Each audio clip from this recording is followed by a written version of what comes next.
Sewaktu kecil, bisa dibilang hidup gue sangat amat beruntung. Tiba-tiba mama gue katanya denger bisikan kalau papa lagi maki dia. Gue ngerasa, makin kesini mama emang gak normal. Len, barusan tante dapat telepon dari nomor gak dikenal.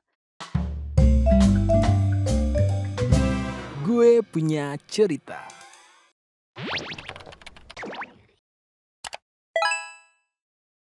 Peringatan, animasi ini dibuat dengan tujuan sharing pengalaman pribadi sang pengirim cerita.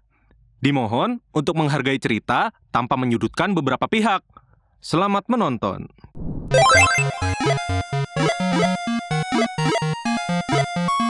Lu pernah nggak sih ngalamin kehidupan kayak mau muntah tiap hari saking muaknya? Hai, kenalin gue Selena, nggak pakai Gomez. Umur gue 17 tahun, dan sekarang gue SMA kelas 3. Kali ini gue punya cerita tentang badai di hidup gue. Sedikit gue ceritain latar belakang keluarga gue ya. Jadi, gue sekeluarga tuh hidupnya nomaden, karena kerjaan papa gue kadang di Berlin, kadang di Jonggol. Jah! Gue yang lahir di Surabaya, langsung dibawa ortu gue ke Jogja sampai kelas 1 SD. Pas kelas 2 SD, gue diharuskan pindah ke Bali sampai 1 SMP. Pas kelas 2 SMP, balik lagi ke Jogja, karena papa tugas di berbagai daerah. Jadi, papa gue kerja di salah satu perusahaan swasta besar di Indonesia sebagai manajer. Sewaktu kecil, bisa dibilang hidup gue sangat amat beruntung. Bahkan teman-teman seumuran gue pada pengen di posisi gue waktu itu. Gimana nggak pengen? Gue minta ini itu diturutin. Pulang sekolah selalu ke mall. Barang gue branded semua. Dan setiap minggu trip keluar kota terus. Tapi hidup tidak semulus itu, pemirsa. Ada ujian dalam keluarga ini. Bokap gue yang sabar pol harus bersanding sama mama gue yang kesabarannya bagai tisu dibagi 2. Terus kena air lagi. Dulu, waktu gue kecil, papa mama sering berantem. Masalahnya sih sepele. Lama-lama kok jadi sering. Tapi mereka berantemnya tuh aneh. Anehnya tuh gini. Misal, mereka udah selesai berantemnya. Papa masih ngedumel kan tuh. Terus mama ngedenger itu dan langsung nyimpulin kalau papa lagi maki-maki dia.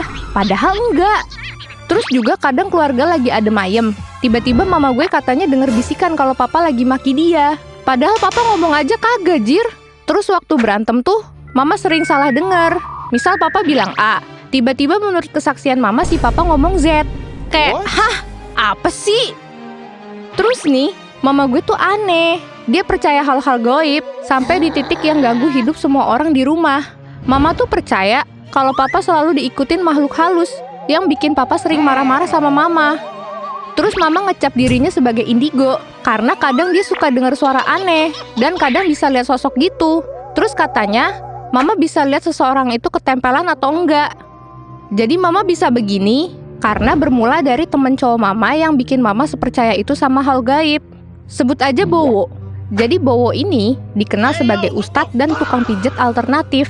Bowo ini pijet ke pasiennya di titik tertentu sambil doain gitu, dan ngasih air doa juga.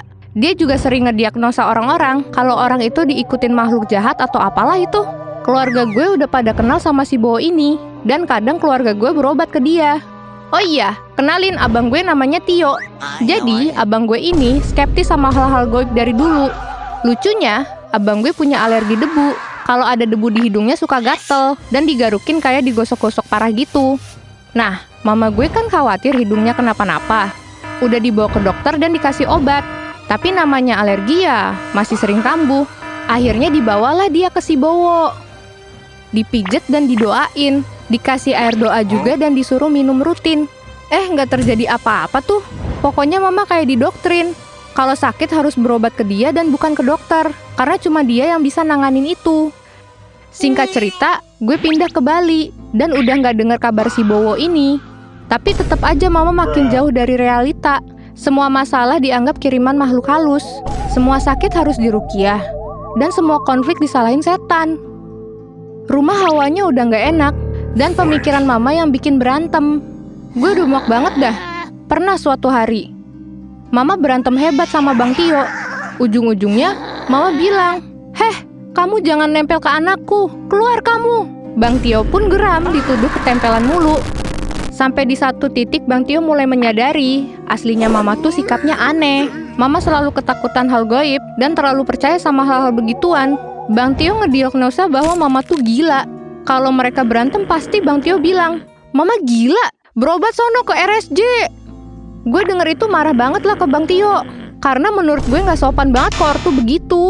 Papa yang jadi temen gelut mama tiap hari pun gak terima mama dibilang kayak gitu. Dan marahin Bang Tio. Tapi Bang Tio selalu ngeyakinin papa kalau mama tuh gak normal. Akhirnya, pas gue SMP, papa gue ditugasin ke Jogja lagi. Akhirnya kita balik ke rumah lama. Sampai setahun di Jogja, papa didiagnosa sakit parah dan dibawa ke RS. Dokter diagnosa papa positif kena COVID. Papa pun masuk ke ruang ICU selama 2 minggu. Dan gak lama, papa meninggal. Gue ngerasa kehilangan sosok papa. Karena gue deket banget sama papa. Tiap dia kerja dan libur Sabtu Minggu, hari weekend tuh gak pernah dipakai buat istirahat. Tapi malah ngajak liburan sekeluarga.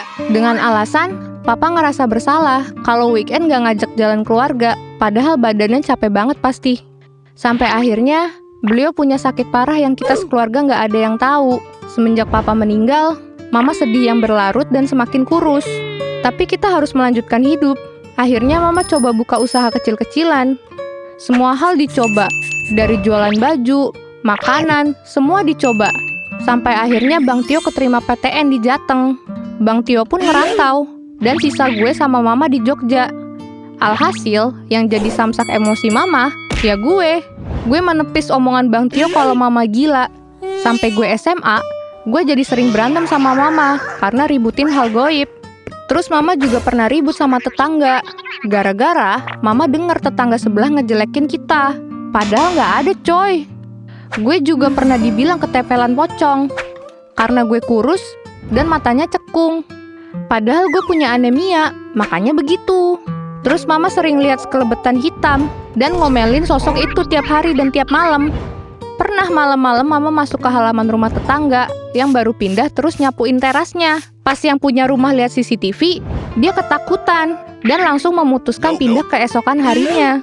Gue ngerasa makin kesini mama emang gak normal. Padahal gue searching di internet kalau mama punya gejala penyakit yang mirip banget sama skizofrenia karena doktrin Bowo yang berlebihan terkait hal gaib. Jadilah mama ketakutan berlebihan. Ternyata selama ini mama kontakkan sama Bowo sampai bilang sayang-sayangan. Mama sering diperes sama si Bowo, dimintain pulsa lah dan duit juga. Gue pun diminta Bang Tio buat pantau mama terus. Singkat cerita, temennya Bang Tio pinjem mobil mama. Pas di perjalanan, diberhentiin leasing dong. Ternyata BPKB mobil ini digadein sama si Bowo. Dan setelah diusut, mama juga pinjemin emas 70 gram ke dia. Gue nggak ngerti kenapa mama bisa sebodoh itu. Akhirnya, karena hal ini, Bang Tio ngajak mama buat ke rumah sakit jiwa. Jujur gue sedih banget pas mama dijemput paksa sama pihak rumah sakit. Mama teriak ke gue, "Lena, tolong mama nggak mau dibawa ke RSJ." Ya, mau gimana lagi demi kebaikan mama. Pas sampai di RSJ, Bang Tio konsul sama dokternya. Dan dokter bilang, mama mengidap skizo dan harus rawat inap. Besoknya, Bang Tio observasi kamar yang mau digunain sama mama. Ternyata kamarnya campur sama orang yang udah mengidap sakit parah. Gue sama Bang Tio khawatir mama kenapa-napa. Akhirnya, nggak jadi dibawa rawat inap. Cuma dikasih obat dan rawat jalan.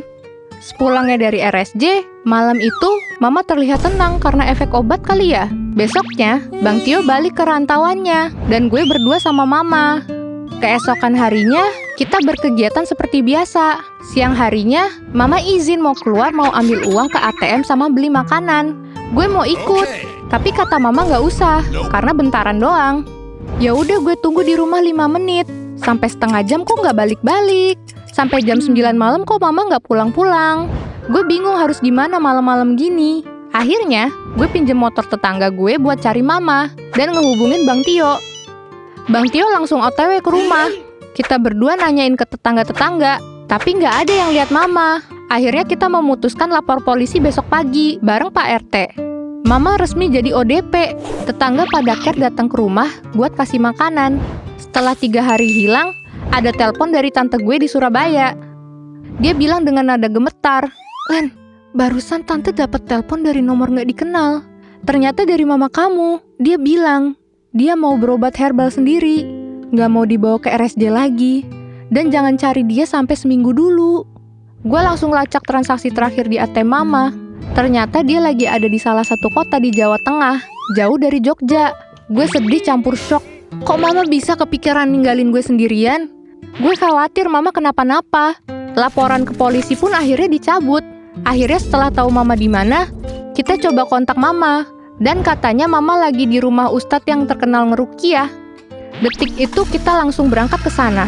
Pas udah sampai di rumah ustadz itu, kondisi fisik mama jadi lumayan kurus. Pipinya jadi kempot, matanya cekung kayak orang hilang arah. Mama kelihatannya takut banget ngeliat gue sama Bang Tio. Ternyata mama trauma dibawa ke RSJ secara paksa sama kita. Dan maunya berobat herbal aja. Setelah dibujuk dan dikasih paham sama ustadznya, akhirnya mama mau ikut kita pulang. Dan inilah hidup gue sekarang. Boring, sedih, dan masih mencerna segala sesuatu. Gue yakin setiap kesusahan pasti akan ada senangnya. Gue selalu berdoa, dan gue mulai perbaiki ibadah juga. Cerita gue ini emang gak punya akhir yang bahagia, tapi semua cerita punya akhir yang bikin kita belajar dari semua luka ini untuk tetap terus menjalani hidup. Semoga kisah hidup kalian selalu baik ya. Sampai di sini akhir cerita gue. Sampai jumpa di video GPC selanjutnya ya. Bye-bye.